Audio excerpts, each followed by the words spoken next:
Lost Highway, 1997 by David Lynch, is a deconstruction of male psychosexual dynamics present in noir thrillers, tackling themes such as objectification, control, and insecurities. The movie plays in a unique way, feeling like two separated narratives pushed together, but throughout the movie, we see similarities between the two, which reveal that the two narratives operate as two sides of the same coin. Actors play dual roles, and images, scenes, songs, dialogues, and props are all repurposed to create two separate narratives that perfectly come crashing together by the end. The protagonist of the first narrative, Fred, dreams of a wish-fulfilling fantasy where he attacks his partner, Renee, played by Patricia Arquette, as he fails to possess and control her, leading to his insecurities and resentfulness in the relationship.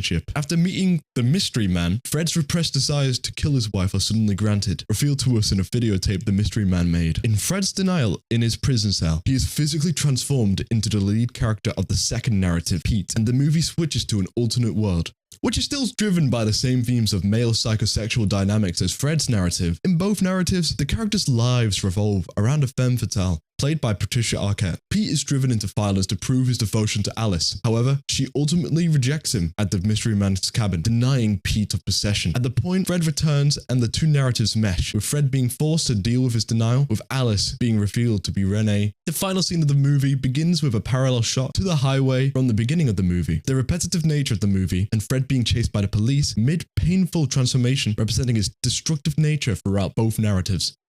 The True Horror from Possession, 1981 by Andrzej Sułowski, although portrayed in an extremely surrealistic nature, comes from a very human fear, that being the concept that the person you love can one day choose not to, the fears of growing distant, hurting one another, and eventually separating, and the inability to never truly part. The line, "I can't exist by myself because I'm afraid of myself because I'm the maker of my own evil," said by Anna, perfectly encapsulates her character. Anna has been possessed by a need to hurt her husband, Mark, even though she's still in love with the man. This inner turmoil destroys Anna as she becomes wrapped in her own guilt caused by her acting upon repressed desires, all of which leads to the subway scene where Anna gives birth to her own evil, a parasitic creature which doesn't fit into our world. Mark finds himself with a doppelganger, Helen, portrayed by the same actress as Anna, Isabella Sani. This is Mark's way of coping with his divorce, while still being able to cling on to an idealistic version of the woman he loves, as Helen is a more present mother to Bob. In the apocalyptic finale of Possession, both Mark and Anna die together, symbolizing their inability to truly distance themselves from one another. The door rings and Bob warns Helen not to open, which she does, and the two doppelgangers, Helen and the monster Anna birthed earlier, now resembling Mark, meet, representing the cycle of doomed love continuing yet again. In a harrowing scene, Bob, seeing this, decides to drown himself. Even as a child, he would rather die than to see the cycle of his parents abusing one another and divorcing once again.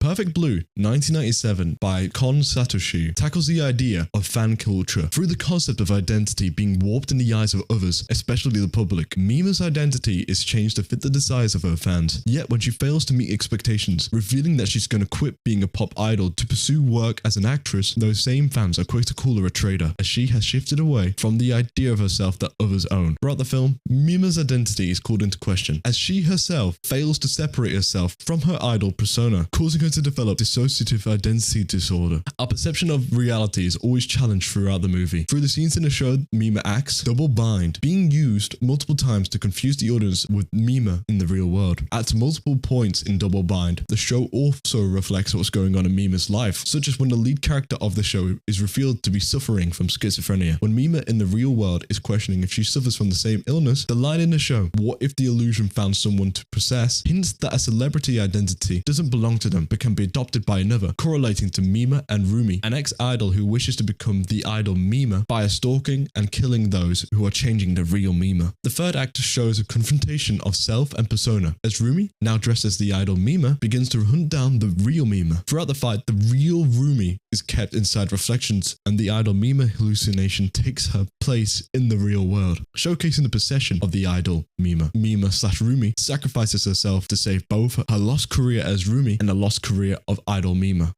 In the ending, we see that Mima still occasionally sees her idol self stood in reflections, which she responds with the line, "Thanks to her, I am who I am today," hinting to the idea that Rumi's sacrifice of the idol Mima did truly push her into being able to move on in a new life. All three movies use a common trope found in surrealist cinema, the usage of doppelgangers, inspired by the narrative of Vertigo, 1958, by Alfred Hitchcock, to express the physical manifestations of the character's desires and fears.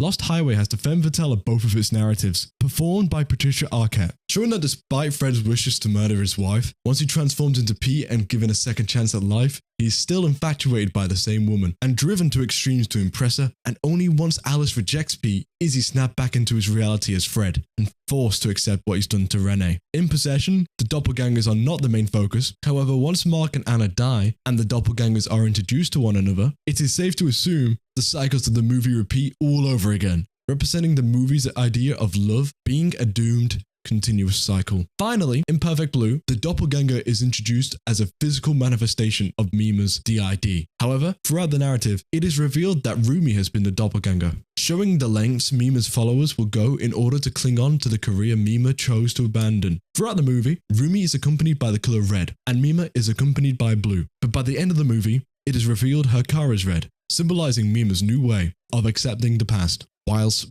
finally being allowed to move forward in her life.